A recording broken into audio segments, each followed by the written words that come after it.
नमस्कार मित्रों, मैं डॉक्टर संदीप धुआं साहित्य संधान 99 यूट्यूब चैनल पर आप सभी का स्वागत करता हूं। मित्रों, हम पढ़ रहे थे संधि प्रकरण और उसको हम पूरा कर चुके हैं। आज हम पढ़ेंगे समास प्रकरण। समास में प्रथम समास, अव्यय समास पढ़ेंगे, लेकिन इससे पहले हमें ये जान लेना चाहिए कि समास क्या है, संधि और समास में अंतर क्या है। तो सबसे पहले देखिएगा, समास शब्द है जो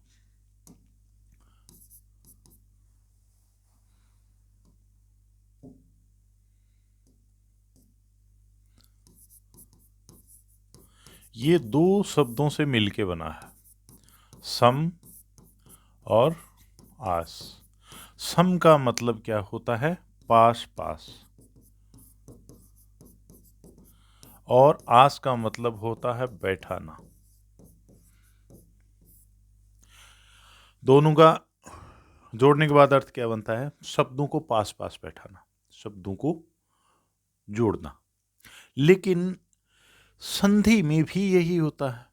संधि में भी दो शब्द जो है वो जुड़ते हैं, एक और ये दो। और समास में भी जुड़ते हैं, लेकिन अंतर क्या होता है दोनों में? समास का मतलब शाब्दिक अर्थ बताया मैंने अभी तक। अब इसमें देखिएगा, संधि जो है इसमें दो शब्द जुड़ते हैं और दोनों शब्दों के जुड़ने के साथ ही उसमें प्रथम शब्द की अंतिम ध्वनि और दूसरे शब्द की प्रथम ध्वनि, दोनों में से किसी में परिवर्तन आता है, यानी ध्वनि परिवर्तन होता है। जबकि समास में ऐसा होता नहीं है। संधि में भी दो शब्द जुड़ते हैं और समास में भी दो शब्द जुड़ते हैं, लेकिन समास में क्या होता है? विभक्तियों का लोप हो जाता है। जैसे क्रोधाग्नि शब्द है,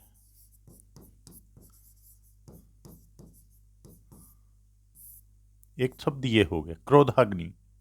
इसमें शब्द, इनमें दो शब्दों को जोड़ा गया, क्रोध और अग्नि, दो शब्द हो गए। दूसरा मैं समास के संदर्भ में लिख रहा हूं, चक्रपाणी।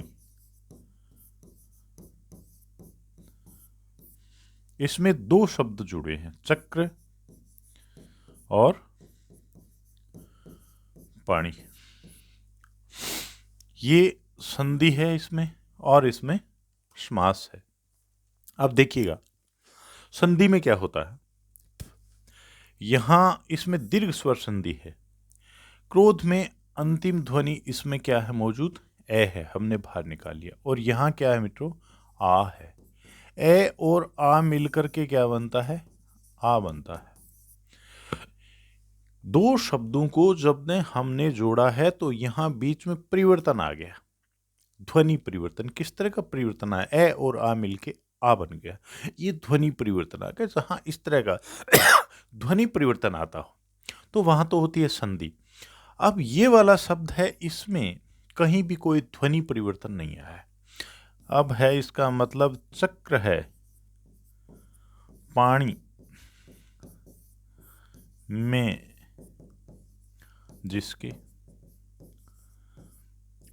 चक्र सुदर्शन बोलते हैं चक्र। पाणी का मतलब होता है हाथ, जिसके हाथ में चक्र है। अब इन शब्दों को, चक्र और पाणी का, जब हम समास विग्रह अलग अलग करके लिखते हैं तो इतना बड़ा एक वाक्य बन गया। समास को हम समास बनाते हैं तो इसमें क्या है? इसमें से जो विभक्तियां हैं इनको हटा देते हैं और शेष को जोड़ देते हैं, यानी कि इसमें विभक्तियां हट जाती हैं और दो शब्द आपस में जुड़ के एक संक्षिप्त शब्द बन जाता है। तो ये है इसमें मोटे तौर से अंतर। समझ रहे हैं उम्मीद करता हूं मैं। संधि में दो शब्द मिलेंगे तो बीच में ध्वनि परिवर्तन आएगा, और समास में दो शब्द मिलेंगे तो ध्वनि परिवर्तन आए ये जरूरी नहीं है, आ भी सकता है। बहुत सारे शब्द ऐसे होंगे जिसमें समास भी होता है और ये संधि भी होती है। ये जो क्रोधाग्नि शब्द है, इसमें समास भी है और संधि भी है, दोनों है। इसमें संधि तो हो गई दीर्घ स्वर संधि, आप देख रहे हैं यहां, और इसमें समास है कर्मधारय। इसमें चक्रपाणी में कोई संधि नहीं है। तो मेरा कहने का मतलब ये है कि संधि में निश्चित रूप से दो शब्द मिलेंगे तो बीच में ध्वनि परिवर्तन होगा। समास में ये जरूरी नहीं है कि दो शब्द मिलेंगे तो ध्वनि परिवर्तन होगा। हो भी सकता है, लेकिन आवश्यक नहीं है हो, क्योंकि बहुत सारे शब्द ऐसे हैं जिसमें ध्वनि परिवर्तन होता है, फिर भी वो सामासिक शब्द होते हैं। लेकिन आवश्यक नहीं है कि जिसमें ध्वनि परिवर्तन नहीं होता हो तो वो समास नहीं है। समास में ध्वनि परिवर्तन नहीं भी होता भी है, लेकिन संधि में अनिवार्यता होता है।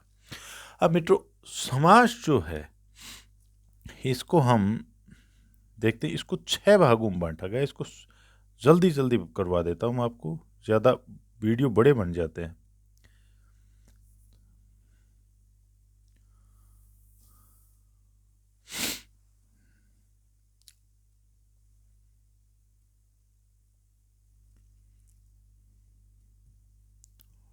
सबसे पहले देखते हैं हम अव्ययीभाव समास।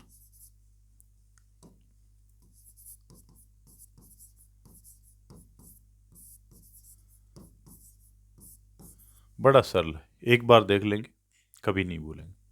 थोड़ा सा इसमें याद रखना है, जो करना रखना ही पड़ेगा यह अव्ययीभाव समास को हल करने के लिए। अव्ययीभाव, अवि का मतलब क्या होता है? अपरिवर्तनशील।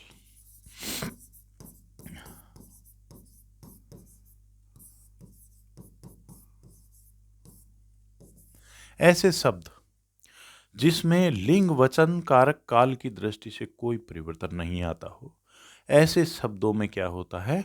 अव्ययीभाव समास होता है।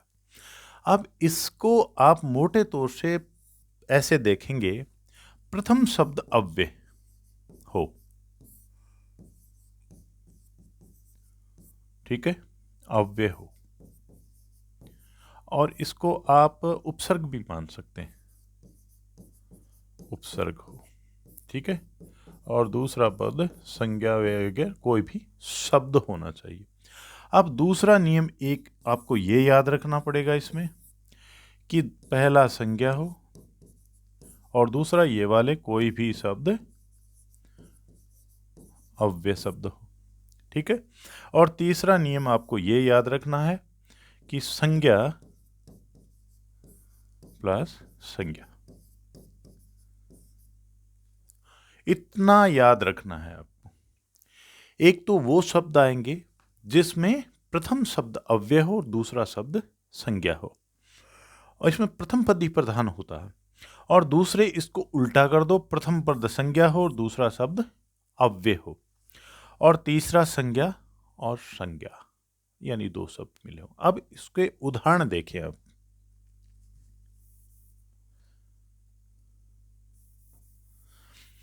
सबसे पहले हम देखते हैं कि अव्यय प्लस संज्ञा, ये नियम आपको याद रखना पड़ेगा।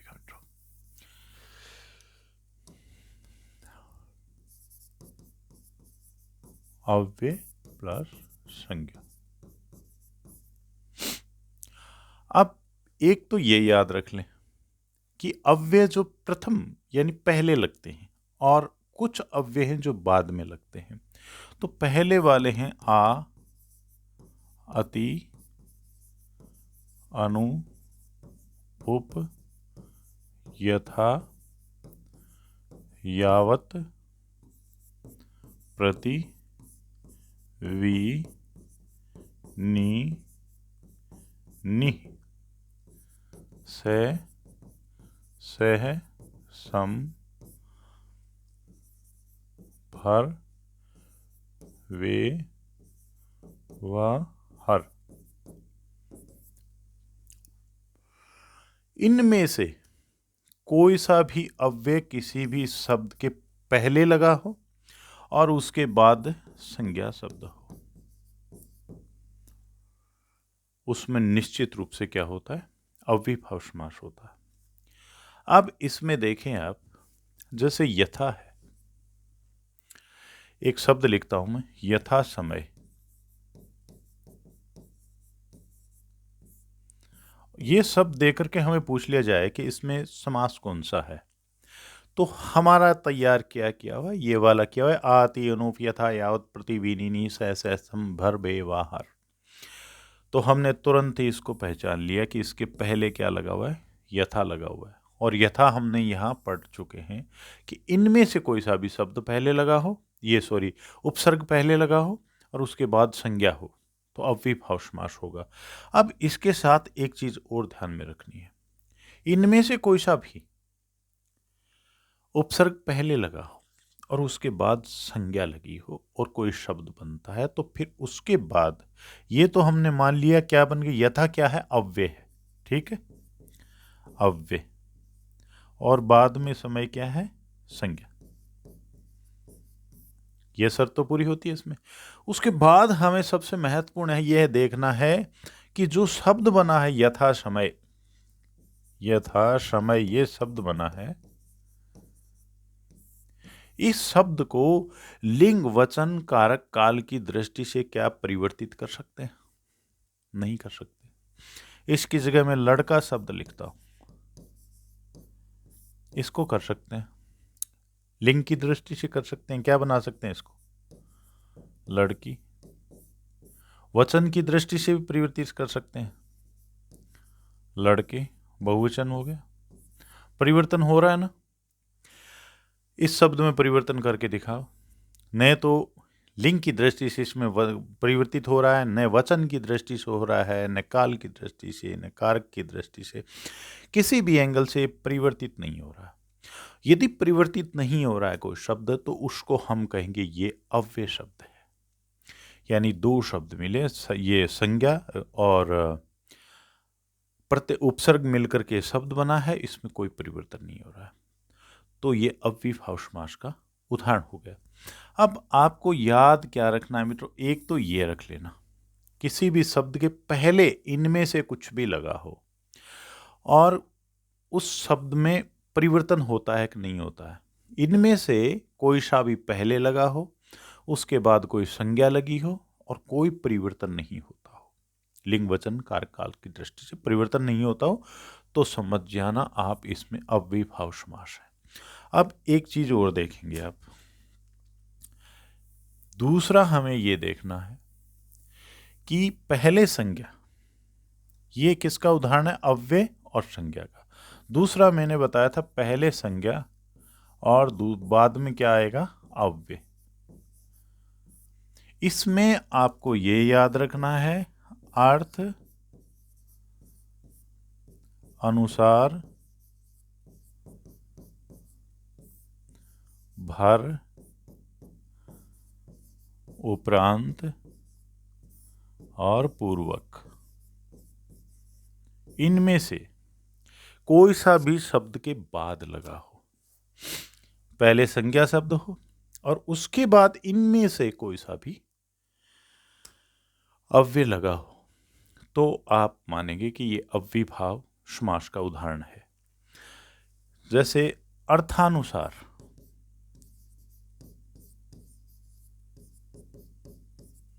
ठीक है, ये शब्द हो गया। कर्मानुसार, ये शब्द हो गया। अनुसार बाद में लगा है ना, दूसरा शब्द एक तो ये हो गया अर्थानुसार और दूसरा क्या हो गया, कर्मानुसार। और एक मान लो सेवार्थ, सेवा और अर्थ ये वाला है, इसको बाद में जोड़ देते हैं तो क्या बन जाता है, सेवार्थ। अब इनसे जो शब्द बने हैं तो हम पहचान सकते हैं कि सेवा अर्थ, अर्थ हमने याद कर रखा है, शब्द के बाद में यदि अर्थ आता है, अनुसार आता है, भर आता है, उपरांत आता है, पूर्वक आता है, किसी भी शब्द के इनमें से आता है, तो हमने मान लिया कि इसमें अव्ययीभाव समास है। लेकिन इसके साथ हमें यह भी देखना है कि पूरा शब्द बनने के बाद इसमें कोई लिंग वचन कारक काल की दृष्टि से परिवर्तित तो नहीं होता है। यदि परिवर्तित हो तो वो अव्ययीभाव समास नहीं होगा, यदि परिवर्तित नहीं हो रहा है तो यह अव्ययीभाव समास का उदाहरण होगा। कर्मानुसार, अर्थानुसार, इनमें कोई भी इनका कोई लिंग बदल के देखो आप नहीं हो सकता, वचन बदल करके देखो नहीं हो सकता, कारक की दृष्टि से नहीं हो सकता, इनमें कोई परिवर्तन होता ही नहीं है, तो ये अव्ययीभाव के उदाहरण हो गए।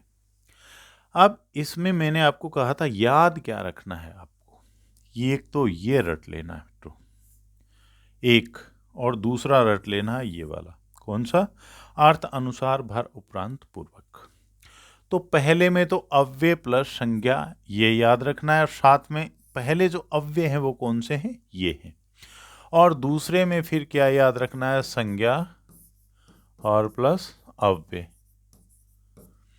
तो इसमें आपको यहां कौन से अव्यय याद रखने, ये अर्थ अनुसार भर उपरांत पूर्वक, ये याद रखने, ठीक है। और फिर तीसरा क्या बच जाता है, ये 1 नंबर हो गया और ये हो गया 2 नंबर। तीसरा आपको क्या याद रखना है, संज्ञा प्लस संज्ञा, संज्ञा प्लस संज्ञा, इतना ही याद रखना। भी कोई शब्द आपका गलत नहीं हो सकता अव्ययभाव का। यानी कि फिर से दोहरा दूं एक बार, क्या याद रखना है, पहला तो अव्यय प्लस संज्ञा, पहले अव्यय होना चाहिए फिर संज्ञा होनी चाहिए। अब पहले अव्यय कौन से होने चाहिए, इनमें से होना चाहिए कोई सा भी।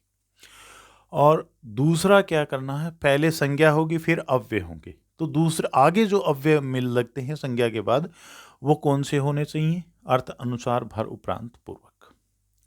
और तीसरा फिर क्या है, संज्ञा और संज्ञा। संज्ञा संज्ञा में आप जैसे घर घर, मीठा मीठा, भागा भागा, द्वारे द्वारे, शब्द आ रहे हैं ना कंटिन्यू, इनमें अव्ययभाव समास होता है।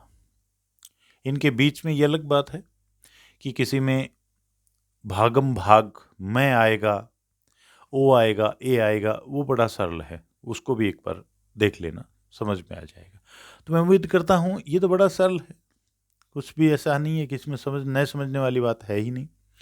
अब इसको देखो, इसके उदाहरण देख लो आप सबके, और इस पीडीएफ के माध्यम से देख लें, आपको कोई शब्द ऐसा नहीं होगा जो कंफ्यूज करता हो और जिसमें से एग्जाम में ना आए। इन्हीं में से आना है डेफिनेट।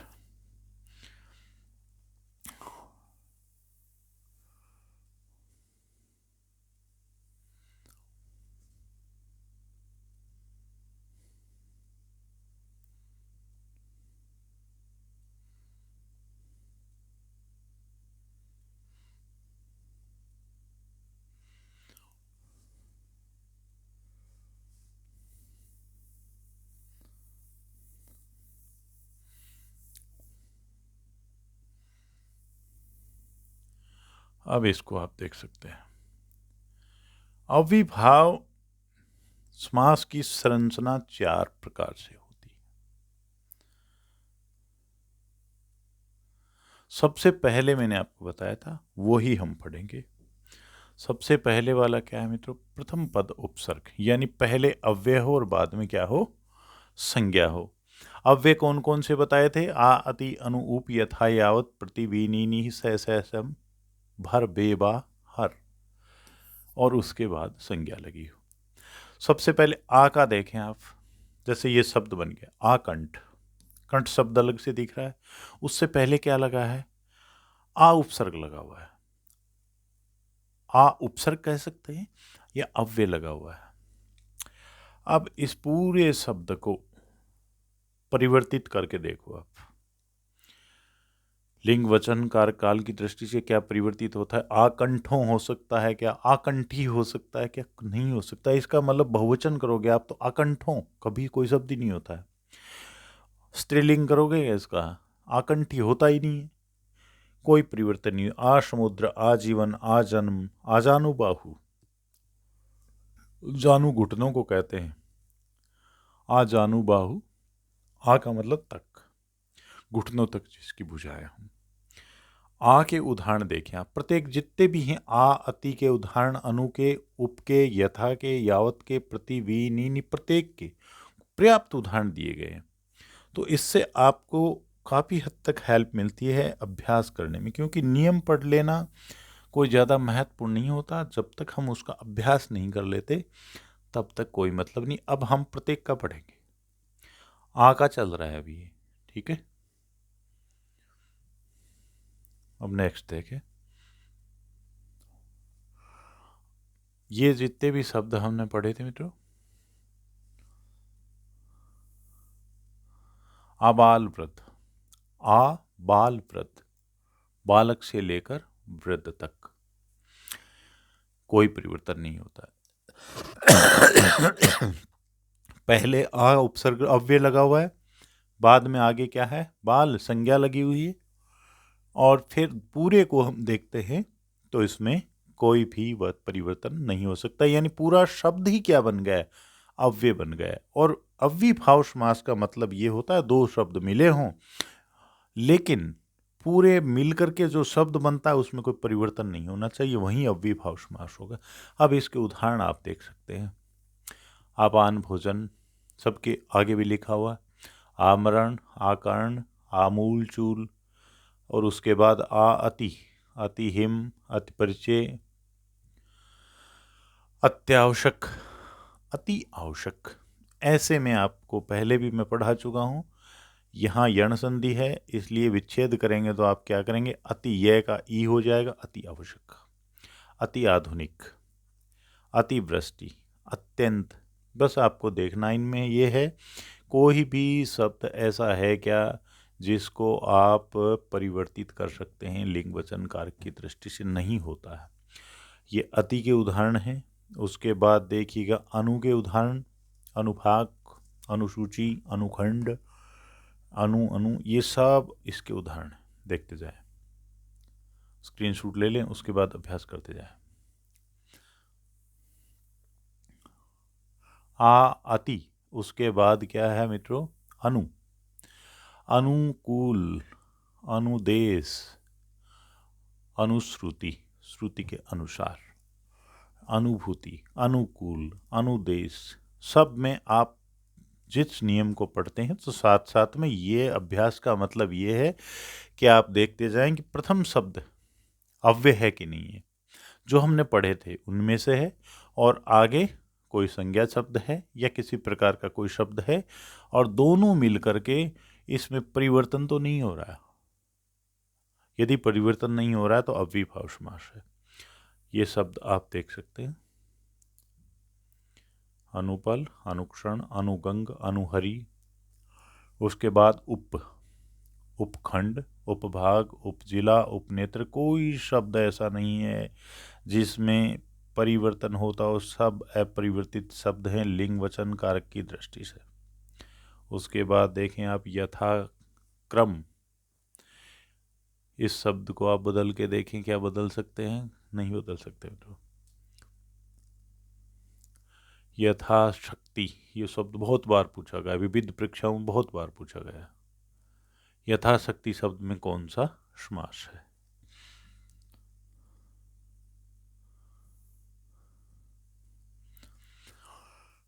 यथासंभव, यथास्थान, यथास्थिति, यथोचित, यथास्थान, यथा नाम, नाम के अनुसार यथार्थ, यथा अर्थ। अब इसमें देखेंगे आप यथा अर्थ, अब उसमें भी हमने पढ़ा है अर्थ अनुसार भर उपरांत पूर्वक। तो ये अर्थ जो है यहाँ अर्थ भी है और यथा भी है, दोनों हैं, लेकिन दोनों अव्यय हैं। पूरे दोनों ही हैं, पहले भी है और बाद में भी है।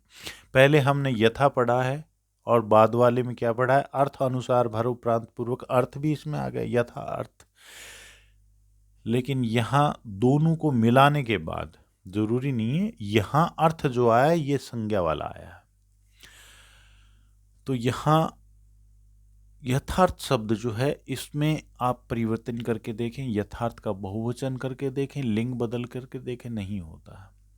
यथा संभव, यथामति, यथा निर्दिष्ट, निर्दिष्ट का मतलब बताना, दिखाना, यथा रूप, यथा सामर्थ्य, यावत, यावत समुद्र, यावत तक बोलते हैं, ये तत्सम शब्द हैं। यद जीवन, जीवन पर्यंत, पर्यंत का मतलब तक होता है। और यावन मृत्यु, मृत्यु तक।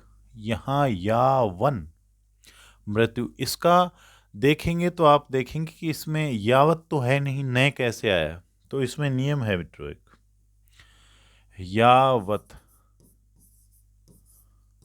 और मृत्यु। हमने पढ़ा था कि दूसरे शब्द के आरंभ में यदि पंचम वर्ण हो, कोई सा भी पंचम वर्ण हो, तो ये जो होता है प्रथम पद का अंतिम वर्ण, ये अपने पांचवें में बदल जाता है। तो यहाँ बन जाता है या व न। तय का क्या बन जाता है? यावन। और मृत्यु, यावन मृत्यु, ऐसे होता है। तो ऐसे शब्द आए वहाँ संधि इसीलिए पहले पढ़ाई थी आपको। थोड़ा सा इस चीज पे ध्यान दे देना। यावत, अब आप ढूंढेंगे यावत तो आया नहीं, यावन आ गया है, तो यावन हमने पढ़ा नहीं है। यावत मृत्यु ही है, ये जोड़ने के बाद इस तरह से परिवर्तित होता, व्यंजन संधि है इसमें। प्रति, प्रतिदिन, प्रतिक्षण, प्रतिशत,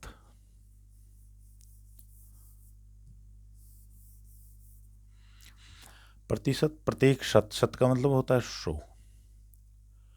प्रतिपल, प्रतिमास, प्रतिघात, प्रत्युत्तर, इसमें यण संधि है। प्रत्यारोपण में भी यण संधि है। प्रति आरोपण होता है, आरोपण। प्रतिश्रुति, प्रतिनिधि, प्रतियोगी, प्रत्युपकार, प्रतिकूल, प्रतिलोम, प्रत्यक्ष। शब्द में अव्ययीभाव समास है।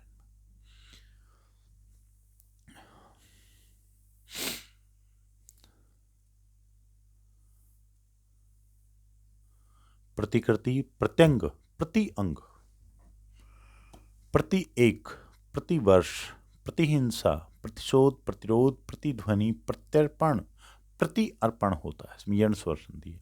प्रतिनियुक्ति, प्रतिक्रिया, प्रतिकार, प्रत्यावर्तन, प्रति आवर्तन होता है। प्रति आशी होता है। प्रतिवादी, प्रतिमुख, प्रतिलेपी, प्रतिच्छवि।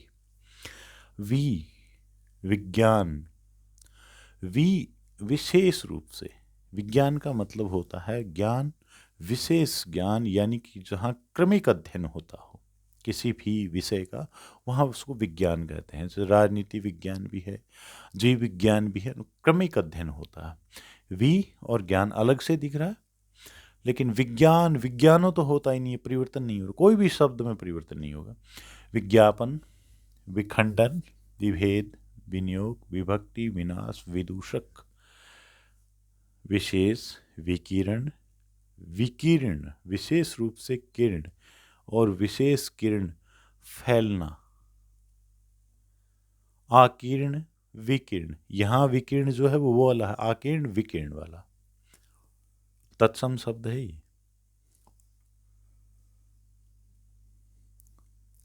इसके अलावा ये देखते जाइए फटाफट सबके उदाहरण, क्योंकि ये जितने आप पढ़ेंगे ये सीधे सीधे देखते ही पता चल जाएगा आपको, इसलिए ज़्यादा शब्द दिए गए इस पुस्तक में। ये देख लें, स्क्रीनशॉट ले लें, इस पर अभ्यास कर लें सब उसके। फिर उसके बाद देखो, नियोजन, नियंत्रण, नियोग, निढाल, निढल, ये सब में क्या है? अविभाव समास है। निवेदन, निकम्मा, निपुता, पुत्र, निगोड़ा, गोड़ पैर, क्रियाशीलता रहित, निगोड़ा शब्द आता है। किसी को हम निठल्ले को यूँ कहते हैं निगोड़ा, यानी कि जिसमें कोई क्रिया हो ही नहीं, निकम्मा हो, अक्रमण्य हो, उसको बोलते हैं निगोड़ा। सह प्रेम, सह परिवार, सह विनय, सह स्नेह, सार्थक, सह पत्नीक, सह कुशल, सादर्श, नाथ, सम्मान, शकल, सावधि, शोला, सौधारण, सब में क्या है? अविभाव समास है। फिर उसके बाद है सह, सह के उदाहरण है सह, सहजात, सह, यहाँ सहानुभूति, दीर्घ स्वर संधि है, सहानु, सह अनुभूति, सहकार, सह अस्तित्व, सहगामी, सह शिक्षा, सहपाठी,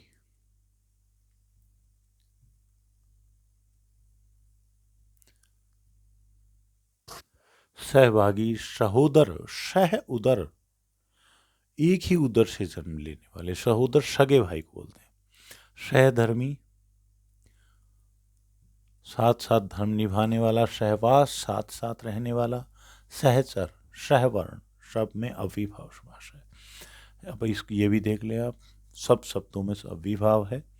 और निहि, यहाँ निहि जो है ये इसका ये निहि की जगह आपको निर भी मिल सकता है, जैसे निष्काम, तो इन सब में तो निर आमय, निहि आमय, लेकिन कई जगह आपको इसमें ऐसे भी मिल सकता है, ऐसे हलंत वाला रह लग करके, उसको भी आप निहि समझेंगे। ठीक है, ये उसमें पढ़ाया जा चुका है व्यंजन इसमें विसर्ग संधि के अंतर्गत। नीरस, निरंधर, निर्धन, निरंकुश, निरंग, निरामिस, निरोग। इन शब्दों को एक बार ये भी देख लेना, ये बहुत बार शब्द शुद्धि के अंतर्गत भी पूछे जाते हैं। इसमें ये बता भी चुका हूँ पहले भी, निरोग में नी बड़ी कैसे आती है। बहुत से लोग नी छोटी लिखते हैं, गलत लिखते हैं।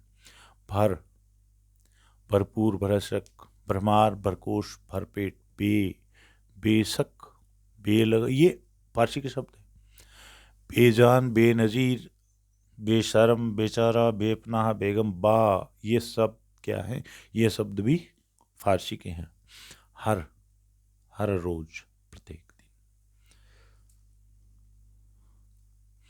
अब दूसरे वाला उदाहरण मैंने बताया था आपको, अब वो हम देखेंगे।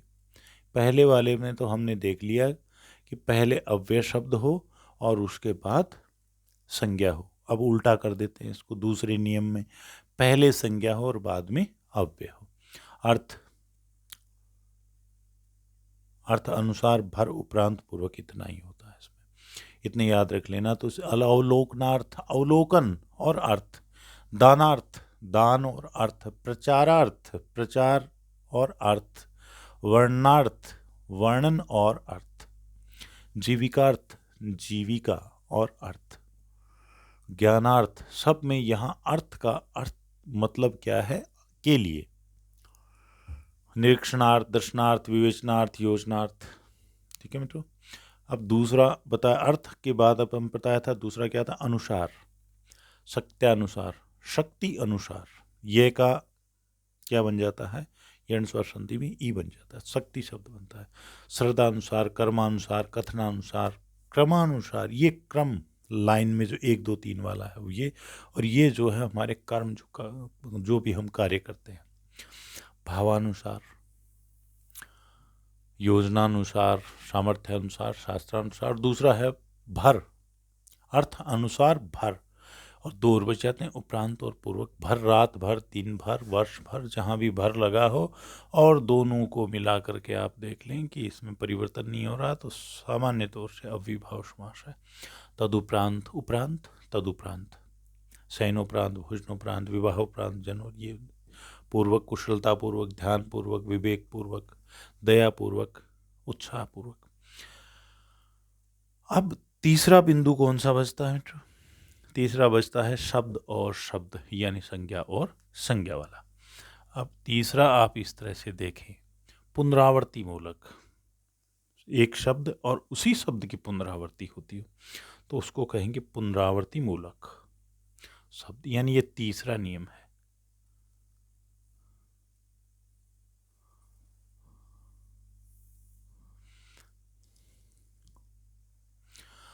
पुनरावर्ती मूलक में मैंने आपको बताया था शब्द और शब्द, यानी संज्ञा और संज्ञा, या कोई भी शब्द। अब इसमें देख सकते हैं इस तरह का कोई भी हो जहां 2 शब्द समान, एक ही शब्द की पुनरावृत्ति होती हो, समान पुनरावृत्ति होती हो, पल पल, धीरे धीरे, मीठा मीठा, भला भला, सब में क्या है, सेम शब्द की पुनरावृत्ति हुई है। तो यहाँ क्या है, शब्द और शब्द, संज्ञा और संज्ञा। तो इस तरह का कहीं भी हो अव्ययीभाव समास होता है, सोचने की जरूरत नहीं है। तीसरा फिर देखेंगे क्रिया और क्रिया। शब्द वो कि वो हैं, लेकिन बीच में क्या है, मैं आ जाएगा। फूट, लूटम, लूट, लूटना क्रिया है, और तो बीच में क्या आ गया, मैं आ गया। सिर्फ शब्द वो ही हैं, इतने से काम चल जाएगा आपका। शब्द वो ही हैं, 2 शब्द हैं, लेकिन बीच में क्या आ गया, मैं आ गया मित्रों। लूटम लूट, भागम भाग, जूतम जूत, सब में शब्द 2 हैं, लेकिन बीच में इसको याद रखना, मैं आ जाए। पुनरावर्ती मूलक ही याद रखना है आपको। 2 शब्द आएंगे, लेकिन 2 शब्दों के बीच में ऐसे शब्द भी होंगे जिनमें कुछ भी ना आए, और ऐसे शब्द भी होंगे जिनके बीच में मैं आए। और इसके अलावा 2 शब्दों के बीच में आ जाए, ये मैं वाले ही हैं। तना तनी, अब यहां देखेंगे, तना तनी, बुना बुनी, शब्द एक ही हैं। तन्ना, बुनना क्रिया है, बीच में सिर्फ क्या आया है, आ आया है। तो यहाँ इस तरह से खींचा खींची शब्द समान हैं और कोई से भी उसमें नहीं आएंगे समास में, सिर्फ इसी में आएंगे। इस तरह के दो शब्द समान शब्दों की पुनरावृत्ति सिर्फ अव्ययीभाव में होगी। फिर लेकिन इसके साथ आपको सिर्फ देखना ये है कि शब्द देख लेना, आप तो बीच वाले की आवश्यकता नहीं है देखने की, मैं आया है कि ये आया है, कुछ भी आया है। आपको सिर्फ देखना इतना है कि ऐसे दो शब्द आए हैं और इसमें लिंग वचन कार की दृष्टि से परिवर्तन भी नहीं हो रहा था, अव्ययीभाव है। मुड़ा मुड़ी, मारा मारी। अब तीसरे वाला ये भी देखो, दिनों दिन, दिन दिन सब तो आया है, बीच में ओ फंसा दिया गया इसमें। रातों रात, सालों साल, बीचों बीच। लेकिन याद रखने के लिए आपको सिर्फ क्या करना है कि दो शब्द, नियम आपको तीन, उसमें पुनरावृत्ति मूलक वाला याद रखना है, शब्द और शब्द। सिर्फ उसी से काम चल जाएगा, बीच में चाहे कुछ भी आए। और आपको सिर्फ देख लेना है ऐसे दो शब्द आ रहे हैं, पुनरावृत्ति हो रही है, और बीच इनका ओवरऑल पूरे शब्द का जो है कोई परिवर्तन नहीं हो रहा। अव्ययीभाव शब्द, ए शब्द, किनारे किनारे, द्वारे द्वारे, बगीचे बगीचे, घर ही घर, काम ही काम, नाम ही नाम, रुपए ही रुपए, इसमें ही आया मित्रों। अब बस इतना सा ही है, कोई मुश्किल नहीं है, बेहद सरल है। अब इसके बीच में न आया है और कोई परिवर्तन नहीं है।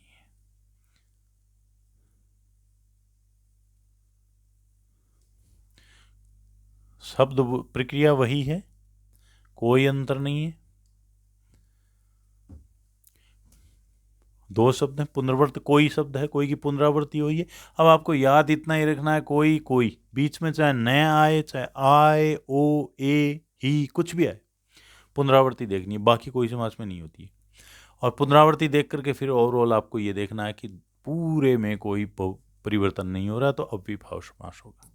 अव्ययीभाव समास मित्रों बेहद सरल है, लेकिन फिर एक बार मैं दोहरा दूं कि आपको याद क्या रखना।